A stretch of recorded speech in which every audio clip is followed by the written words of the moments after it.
Hello guys, good morning. আমি নীলিমা, দয়াল কোম্পানিতে সবাইকে স্বাগতম। তো এখন অলরেডি 5টা বেজে গেছে। আমি ভোর ভোর উঠে পড়েছি বিকজ আজকে আমরা যাব বেড়াতে। সো খুব মজা না, কোথায় যাচ্ছি কী যাচ্ছি তার জন্য তো ব্লগটা দেখতে হবে নাকি। তো সকাল সকাল উঠে আমি আমার নিজের ফেস দেখছিলাম। অ্যাকচুয়ালি কালকে আমি আইব্রো করতে গিয়েছিলাম, আমাকে পুরো কেটে দিয়েছে চারপাশে, তো সেগুলোর জন্য খুব ব্যথা। যাই হোক, তো সেটাই আমি দেখার পরে দেখো এদিকে আমার সব মোটামুটি প্যাকিং রেডি। তো এখনও লাস্ট টাইমে ভাবছি যে কি নিতে হবে, কি নেওয়া হয়নি, এখনও কী কী নিতে হবে এগুলো নিয়েই ভাবাভাবি চলছে। কারণ 7টার দিকে আমরা বেরোবো, সেরকমই প্ল্যান। অবভিয়াসলি বাড়িতেই গাড়ি নিয়ে চলে যাব, খুব বেশি দূর যাচ্ছি না। কোথায় যাচ্ছি নিশ্চয়ই বলবো, একটু পরে বলছি। তো এদিকে আমি সকাল সকাল উঠে পড়েছি, যেহেতু উঠে সব কিছু প্যাকিং তো রেডি। দেখলে আমাকে এখন কফি খেতে হবে, তাই তাড়াতাড়ি করে আমি কিচেনে গেছি জল গরম বসিয়ে দিতে। অলরেডি জল দেখো ফুটছে, কারণ সকালবেলা কফি না খেলে আমার দিন একদমই ভালো যায় না। ব্ল্যাক কফি হচ্ছে মাস্ট। তো দেন আমি ব্ল্যাক কফি রেডি করছি। এদিকে তো ওরা ঘুমোচ্ছে, ওদেরকে অনেকবার ডেকেছিলাম। তো পুচকুটা ফাইনালি উঠে পড়েছে, কারণ ও খুব এক্সাইটেড, ঘুরতে যাবে। প্রচুর খেলা টেলা নিয়েছে, দেখো কি হাসি, আবার গিয়ে ঢুকে পড়েছে। তো ফাইনালি ওর সব কিছু করে নিয়ে আমিও রেডি হয়ে গেছি। কেমন লাগছে আমাকে কিন্তু একটু কমেন্ট করে তোমরা জানিও। সো আরেকজনও রেডি হয়ে দেখো ওখানে পা ঝোলাচ্ছে, মানে কখন গাড়ি আসবে আমরা সো করে চলে যাবো। তো লাস্ট টাইম আমি একটু নিজেকে দেখে নিচ্ছিলাম কেমন লাগছে, ভালো লাগছে কিনা। এই ড্রেসটা আমি কিনেছিলাম আমার ডুয়ার্স ট্রিপে যাওয়ার টাইমে, বাট তখন আমার পরা হয়নি। তো ভাবলাম আজকের এটা পরেই চলে যাই। তো সেইভাবেই আমি গেছি। ওয়াচটাও আমি নতুন কিনেছিলাম, তো ওয়াচটা পরে নিজেকে দেখছিলাম কেমন লাগে। নতুন করে হেয়ার কাট করিয়েছিলাম, তো এভরিথিং সব নতুন। তো আরেকজন বল টল নিয়ে একদম রেডি হয়ে বেরিয়ে পড়েছে। তো আমরা সবাই খুব খুব খুব খুব এক্সাইটেড যে আমরা কি করব ফাইনালি ওখানে গিয়ে। তো দেখো আমি একটা বালিশ নিয়েছিলাম, বিকজ আমার খুব ঘুম পায় গাড়িতে, এতটা রাস্তা যেতে হবে, তো স্বাভাবিক। এবার আমি তোমাদেরকে বলি যে আমরা অ্যাকচুয়ালি যাচ্ছি কোথায়। একবার বলছি বেশি দূর নয়, আবার বলছি এতটা রাস্তা যেতে হবে না, মানে অ্যাজ এ বেশি দূর নয়, আবার ভাবলে অনেক দূর। সেটা হচ্ছে আমরা যাচ্ছি মন্দারমণি। 2-3 দিনের ট্রিপে আমরা যাচ্ছি, যে কাছে পিঠে কোথাও ঘুরে আসি, বিকজ সামার ভ্যাকেশন লাড্ডুর পড়ে গেছে, কোথাও যাওয়া হয়নি। তাই জন্য আমরা মন্দারমণির উদ্দেশ্যেই বেরিয়েছিলাম। তো প্ল্যান তো এটাই আছে যে 2 দিনের জন্য মন্দারমণি ঘুরবো, দেন লাস্ট ডেতে আমরা দীঘাতে একদিন স্টে করে দীঘার যেহেতু জগন্নাথ মন্দিরটা হয়েছে, তো ওইটা আমরা দেখে আসবো। দেখো আমি খুব টায়ার্ড লাগছে, সকাল সকাল উঠেছি, আর আমার গাড়িতে না বেশিক্ষণ বসে থাকতে একদম পারি না, ভালো লাগে না এত জার্নি গাড়ির মধ্যে। তো আমি ওই জন্যই বালিশটা এনেছিলাম, যে খুব কমফোর্টেবলভাবে শুয়ে থাকবো, ঘুমিয়ে যাব। ঘুম থেকে যখনই উঠবো দেখবো যে এসে গেছে, কারণ ওই 4-5 ঘন্টার যে জার্নিটা খুবই কষ্টকর। তারপর সকাল থেকে আমি কিছু খেয়েও আসিনি, তো প্ল্যানও ছিল যে খাওয়া দাওয়া হবে। তো সেই মধ্যে হচ্ছে আমরা খিদিরপুরে গিয়ে ওখানে খেয়েছি সকাল সকাল কচুরি, যেটা আমি ন্যাচারালি খাই না এত সকালবেলা। তো দেখো ফাইনালি আমরা মন্দারমণির দিকে ঢুকতে শুরু করে দিয়েছি। কি সুন্দর লাগছে না চারপাশটা, এদের ভালো লাগে গ্রাম্য পরিবেশ হয়েছি।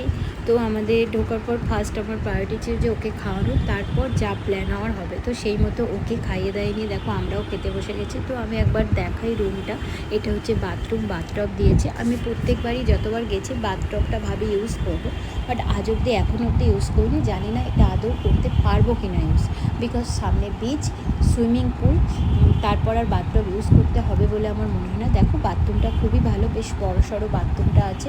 আর রুমটা আমরা একটা রুমে 2টো বেড নিয়েছি, বিকজ আমাদের ড্রাইভার যিনি আছে দাদাও থাকবে, আর আমার হাজব্যান্ড ওর সাথে থাকবে, আমি আর আমার পুচকুকে নিয়ে থাকবো। এইরকমই প্ল্যান হয়েছে। পুচকু অলরেডি শুয়ে, সবাই আর কি অ্যাকচুয়ালি শুয়ে আছে, বিকজ এতটা জার্নি করে এসে সবার মধ্যে একটা টায়ার্ডনেস আছে, কারণ তখন অলরেডি আমরা ঢুকতে 4টে বেজে গিয়েছে। তো ফাইনালি সব টায়ার্ডনেস কাটিয়ে আমি একদম রেডি হয়ে গেছি। কেমন লাগছে ফার্স্ট লুকে একটু জানাবে।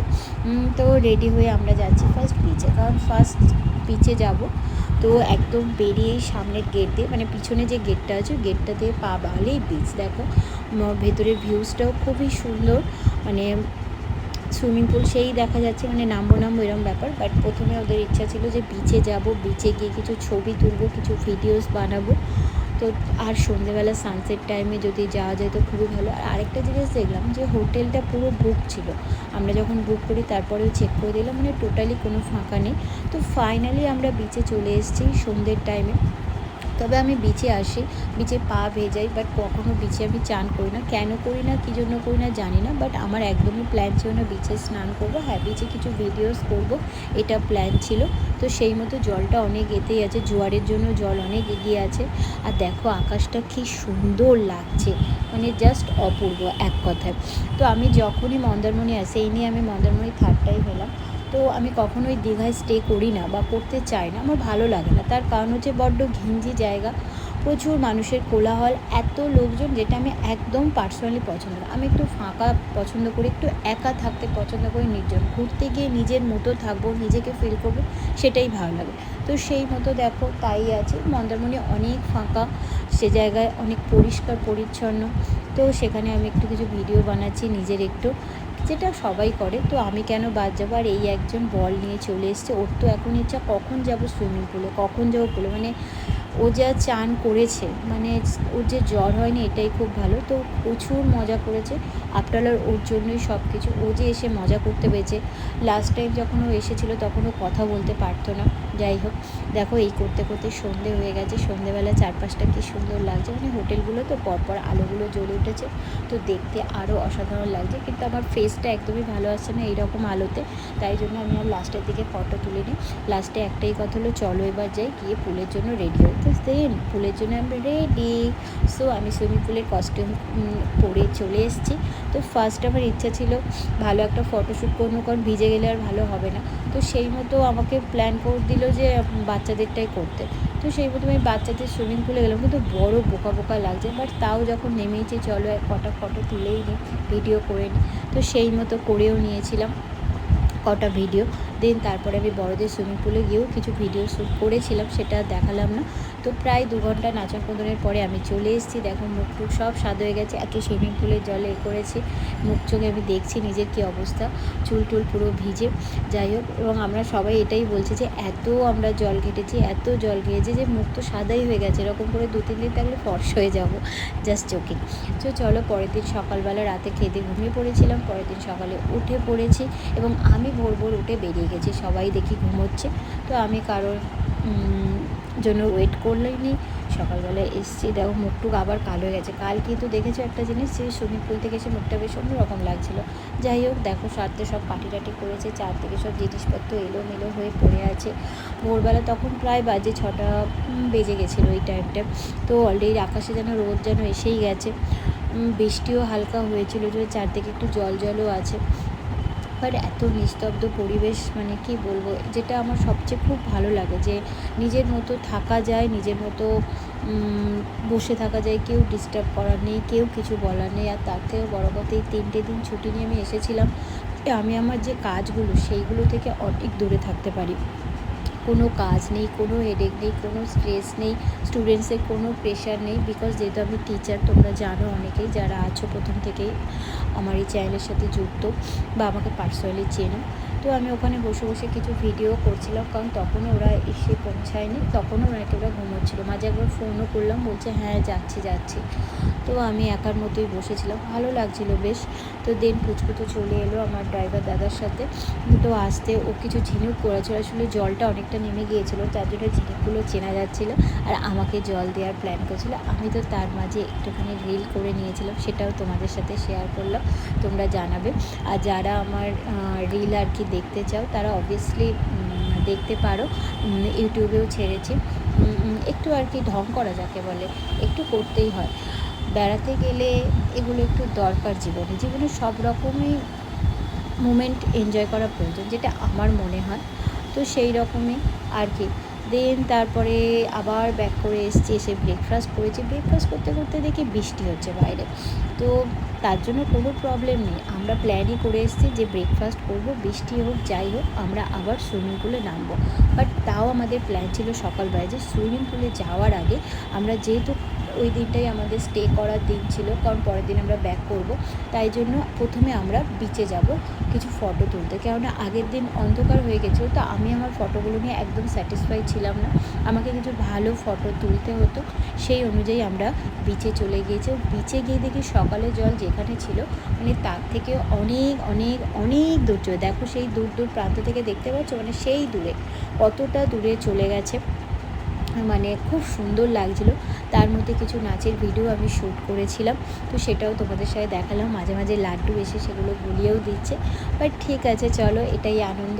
তো লাড্ডুরও কিছু নাচের ভিডিও ক্লিক করেছি। বাঁদরের মতো লাফাচ্ছে আমার ছেলে আর কি। তো সেগুলো ও খুব মজা করছিল। আলটিমেট আমরা সকলেই খুব মজা করেছি। মানে এতটা লেন্দি হেঁটে আমরা সমুদ্রের জলে পা দিয়েছি, তো সেটা আমার খুব বেশ ভালো লাগছিল। তোর বাবার সাথেও কিছু ওর অবভিয়াসলি ফানি মোমেন্ট আছে, যে ছেলে আর বাবা দেখো দুজনে কী সুন্দর নাচছে, হেভি দেখতে লাগছে। যাই হোক, খুব ভালো। দেন বৃষ্টিটাও থেমে গেছিলো, তো দেন আমরা চলে গিয়েছিলাম তারপর পুলে গিয়ে প্রচুর মজা করেছি।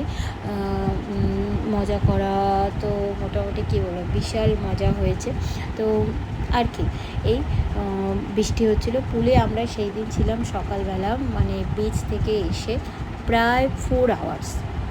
আগের দিন রাতে ছিলাম, দেন তারপরের দিন সকালে আমরা প্রায় 4 আওয়ার্স ছিলাম। তো টোটালি মানে আর জল ঘাটবে প্ল্যান। ওপরে এসে রুমে এসে চেঞ্জ করে ফার্স্ট ওই একই কাজ, যে ওকে খাওয়ানো। ফোন দেখতে দেখতে ব্যাটা খেলো। যাই হোক, ওকে খাওয়ানোটা খুব বড় কাজ। তবে ওখানে গিয়ে খাওয়া দাওয়া নিয়ে কোনো প্রবলেম করেনি, যেটা প্রতিবারে ট্যুরে গিয়ে করতো। দেন আমরা কোথাও বেরোনি, রেস্ট নিয়ে আমরা পরের দিন হয়তো যেহেতু যাবো, তাই সন্ধ্যেবেলা একটু বেরিয়েছিলাম বিচে। তবে আমার ছেলে তো লাফাচ্ছিলো যে আবার যাবো সুইমিং পুলে। সত্যি কথা বলতে 5 ঘন্টা জলে থাকার পর আর সুইমিং পুলে যাওয়ার এনার্জি ছিল না। জাস্ট সন্ধ্যেবেলা একটু বিচে গিয়েছিলাম, মানে বসতে, যেহেতু চলে যাব চলো লাস্ট ডেতে একটু দেখে নিই, একটু বসে টাইম কাটিয়ে নিই। আর তারপরে আরেকটা ব্যাপার ছিল, IPL চলছিল, তো খেলা ছিল, তো এটাও ইচ্ছা ছিল যে রুমে যাব, গিয়ে খেলা দেখবো, ওখানেই খাওয়া দাওয়া করবো, মাস্তি আড্ডা করবো, তাড়াতাড়ি শুয়ে পড়বো, বিকজ পরের দিন সকালে উঠতে হবে সেই মতো। বাট আমার ছেলে খুব বোর ফিল করছিল, কারণ ওকে সুইমিং পুলে যাওয়ার খুব ওর ইচ্ছা ছিল। ও কিছু খায়ও নি, গিয়ে খেত, কিন্তু বলছে আমাকে একবার সুইমিং পুলে নিয়ে যাও। তো এখানে দেখছিলাম ওরা কিছু কাঁকড়া ধরে রেখেছে, তো সেটাও তোমাদের সাথে শেয়ার করলাম। দেখো কি বড় বড় কাঁকড়া। আমি কাঁকড়া খাই না, তোমরা কি খাও কমেন্ট করে জানিও। সো সবাইকে টাটা করছি, কেননা আমার ছেলেগুলো করে দাও টাটা। আর আমরা আসবো না, কাল সকালে তো আমরা চলে যাব। তাই তোমার বিচকেও তুমি টাটা করে দাও, হোটেলকেও কাল টাটা করে দিও। আমিও লাস্ট বারের মতো নিজেকে একবার দেখে নিলাম। সব টাটা করতে মন খারাপ লাগছিলো সুইমিং পুলটুকু, বিকজ আমার খুব ভালো লাগে সুইমিং পুলেই গরমের সময় করতে। তো সেটাও করতে পারবো না, কারণ আর অনেকটাই বাজে, তখন প্রায় 8টা, সাড়ে 8টা বেজে গিয়েছিলো। সো ফাইনালি আমরা রুমে চলে এসেছিলাম। রুমে আসার পর লাড্ডু তো খুবই টায়ার্ড, ও শুয়ে পড়েছে, শুয়ে খাচ্ছিলো। তো আমরাও খাওয়া দাওয়া স্টার্ট করে দিয়েছিলাম। ম্যাচও চালাবো বলে অবভিয়াসলি টিভি অন হয়ে গেছে, কারণ ম্যাচ ছিল। তারপর আমাদের একটু আর কি হালকা করে পার্টি শুরু হয়েছিল, আর রাতে ডিনারের ব্যবস্থা হয়েছিল। কাল কী করলাম নেক্সট ব্লগ খুব